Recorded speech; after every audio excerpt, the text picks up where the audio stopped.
अस्सलाम वालेकुम जी, उम्मीद है आप तमाम लोग खैरियत से होंगे। मेरा नाम मोहम्मद अबर खान है और इस चैनल पर गुफ्तगू करते हैं हम लॉ, लैट, लॉ गैट और LLB 5 के हवाले से। तो अगर आप नए कैंडिडेट हैं, नए स्टूडेंट हैं, इस चैनल पर पहली बार तशरीफ लाएं तो इस चैनल को ज़रूर सब्सक्राइब करें ताकि इस तरह की मजीद अपडेटेड वीडियोज़ हम आप तमाम कैंडिडेट्स की खदमत में बर वक्त शेयर कर सकें। आज के इस लेक्चर में हम डिस्कस करने वाले हैं कि कौन से स्टूडेंट्स हैं जो लॉ एडमिशन टेस्ट में अप्लाई करने के लिए एलिजिबल हैं, यानी कि जो साल 2024 का दूसरा लॉ एडमिशन टेस्ट एडवर्टाइज किया गया है जिसमें अप्लाई करने की लास्ट डेट 30 अप्रैल है। मैं उस कॉन्टेक्स्ट में इस वीडियो को रिकॉर्ड कर रहा हूं ताकि तमाम लोग जो इंटरमीडिएट पार्ट सेकंड में हैं वो ये चीज़ उनको क्लियर हो सके कि वो एलिजिबल हैं इस टेस्ट के लिए या फिर वो अनएलिजिबल हैं इस टेस्ट के लिए। इस वीडियो को स्टार्ट करने से पहले आप तमाम लोगों के लिए एक छोटी सी अपडेट, वो लोग जो लॉ एडमिशन टेस्ट को प्रिपेयर कर रहे हैं, लैट को प्रिपेयर करने के लिए आप हमारी ऑनलाइन क्लासेस ज्वाइन कर सकते हैं। इन क्लासेस में आप घर बैठ के मेरी सुपरविजन में लॉ एडमिशन टेस्ट को प्रिपेयर कर सकते हैं। इन क्लासेस में स्टूडेंट्स को हम वीडियो लेक्चर्स देते हैं, उनको नोट्स प्रोवाइड करते हैं, उनके डिजिटल टेस्ट कंडक्ट करते हैं जिसके थ्रू आप ना सिर्फ अपनी तैयारी कर सकते हैं बल्कि अपनी सेल्फ इवैल्यूएशन भी कर सकते हैं। और सबसे बड़ी बात, इन क्लासेस में आप अपनी ईज पे स्टडी कर सकते हैं। आप पे किसी किस्म की कंपल्शन नहीं होती कि फलां वक्त से फलां वक्त तक आपने अवेलेबल रहना है। आप अपने आवर्स पे अपनी कन्वीनियंस के अकॉर्डिंग स्टडी कर सकते हैं।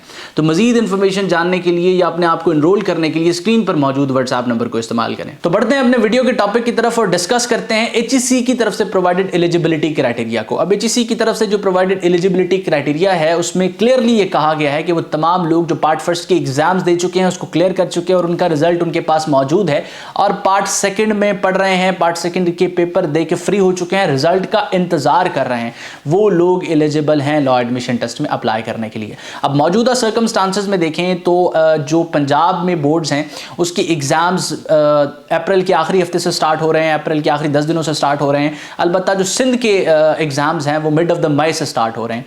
तो अगर आप इस लैट को मिस करते हैं तो वो तमाम यूनिवर्सिटीज जो जून जुलाई में अपने एडमिशन ओपन करती हैं, जो पार्ट फर्स्ट के मार्क्स की बेसिस पे आपको एडमिशन देंगी, वहां पर आप एडमिशन सिक्योर नहीं कर पाएंगे। क्योंकि जब आप यूनिवर्सिटीज की तरफ जाएंगे वो यूनिवर्सिटीज कहेंगी कि लॉ एडमिशन टेस्ट का रिजल्ट लेके आए।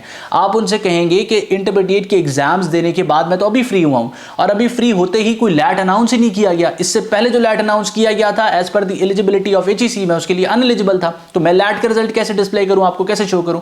तो वो आपके इस एक्सक्यूज को एक्सेप्ट नहीं करेंगे और ये हर साल इसी तरह होता है।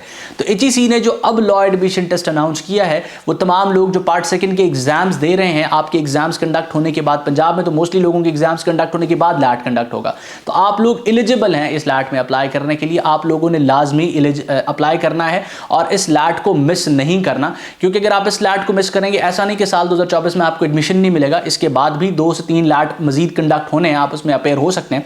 लेकिन इसके कॉन्सिक्वेंसेज ये होंगे कि वो यूनिवर्सिटीज जिनका तज़किरा मैं आपके साथ कर रहा हूँ, जिस तरह से कायद-ए-आज़म यूनिवर्सिटी, जिस तरह से बहरिया यूनिवर्सिटी, जिस तरह से आपकी जो है वो इंटरनेशनल इस्लामिक यूनिवर्सिटी, या वो तमाम यूनिवर्सिटीज़ जो अपने एडमिशन्स फॉल के एडमिशन्स जून जुलाई में ओपन करती हैं, आप उन यूनिवर्सिटीज़ के लिए इनएलिजिबल हो जाएंगे, अप्लाई नहीं कर सकेंगे अनलेस एंड अनटिल वो यूनिवर्सिटीज़ एक्सप्रेसली सिचुएशन को समझते हुए आपको किसी किस्म की रिलैक्सेशन नहीं देते कि आप लैट में, अगर आप जो है वो नेक्स्ट लैट में अप्लाई करेंगे, अपने एडमिशन्स को डिले नहीं करते, जो कि बहुत कम हुआ करता है कि किसी स्पेसिफिक डिपार्टमेंट के एडमिशन्स को डिले कर दिया जाए।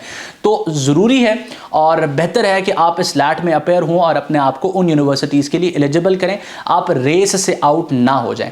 इसके बाद अब दूसरा फैक्टर यहाँ पर यह है कि कौन से स्टूडेंट्स फिर इनएलिजिबल हैं। वो तमाम लोग जो पार्ट फर्स्ट में पढ़ रहे हैं, पार्ट फर्स्ट के एग्जाम्स अभी देंगे और उनके पास पार्ट फर्स्ट का रिजल्ट नहीं है, अभी 1 साल पड़ा है उनके इंटरमीडिएट कंप्लीट होने को, वो लोग इनएलिजिबल हैं, अप्लाई नहीं कर सकते। अप्लाई करने को तो किया जा सकता है, उसमें कोई इस तरह की स्ट्रिक्ट रिक्वायरमेंट नहीं है, लेकिन अनएलिजिबल हैं as per the eligibility criteria.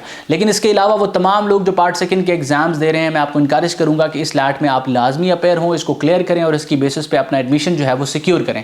इसके साथ साथ वो तमाम लोग जिनका इंटरमीडिएट क्लियर हो चुका है, इस साल एडमिशन लेना चाहते हैं, प्रीवियस ईयर एडमिशन सिक्योर नहीं कर पाए, या आपके लैट में मार्क्स कम थे और आपको लगता है कि वो मार्क्स आप इंप्रूव कर सकते हैं और किसी ऐसी यूनिवर्सिटी में जाना चाहते हैं जहां पर लैट के मार्क्स को फाइनल मेरिट में वेटेज दी जाती है, तो आप लाजमी इस लैट को क्लियर करें और इसमें अपेयर हों, इसमें अप्लाई करें। तो मैं उम्मीद करता हूं जिस पे इस वीडियो में मैं आपके साथ शेयर करना चाह रहा था कि कौन से कैंडिडेट्स एलिजिबल हैं मौजूदा सर्कमस्टांसेस में और कौन से कैंडिडेट्स एलिजिबल नहीं हैं, मैं उस चीज़ में कामयाब हूँ। इसमें एक और चीज़ आपने जहन में रखनी है कि आपके एग्जाम्स चाहे मिड ऑफ द मई में हों या मई से पहले हो जाएं या मई के बाद कंडक्ट हों, आपने इस लैट में अप्लाई लाजमी करना है। मैक्सिमम क्या होगा, क्योंकि किसी किस्म की लिमिटेशन तो है नहीं, लिमिटेशन से मुराद है कि ऐसा नहीं है कि आपके पास 3 अटैम्प्ट्स हैं, ऐसा नहीं है कि आपके पास 4 अटैम्प्ट्स हैं, अटैम्प्ट्स की तो कोई लिमिट नहीं है ना। तो आप कोशिश करें कि इस लैट में अपेयर हो जाएं, इसमें अप्लाई कर लें ताकि आप लोग जो है वो इसको क्लियर करके अपनी सीट सिक्योर कर सकें। इन केस आपके एग्जाम्स की डेट में और लैट की डेट में कन्फ्लिक्ट आ जाता है, अव्वल तो ऐसा होगा नहीं कि आपके एग्जाम्स भी हो रहे होंगे और उसी दिन में लैट भी होगा, ऐसा होगा नहीं, क्योंकि लैट संडे को कंडक्ट होता है और मोस्ट प्रॉब्ली आपके एग्जाम कंडक्ट होने के बाद ही ये कंडक्ट होगा। तो अगर डेट कन्फ्लिक्ट भी करती है तो आप उसको छोड़ दीजिएगा।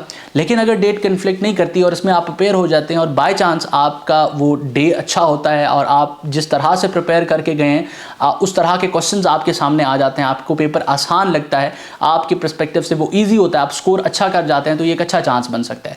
तो मैं उम्मीद करता हूँ ये वीडियो आपके लिए हेल्पफुल रहा है। अपना बहुत सारा ख्याल रखें। किसी भी सवाल या कन्फ्यूजन की सूरत में स्क्रीन पर मौजूद व्हाट्सएप नंबर को इस्तेमाल करें और हमारी टीम के साथ इन टच आएं। अल्लाह आपका हामी और नासिर हो। हमेशा आप तमाम स्टूडेंट्स की कामयाबी के लिए दुआ गो। उमर खान और उसकी टीम। अल्लाह हाफ़िज़।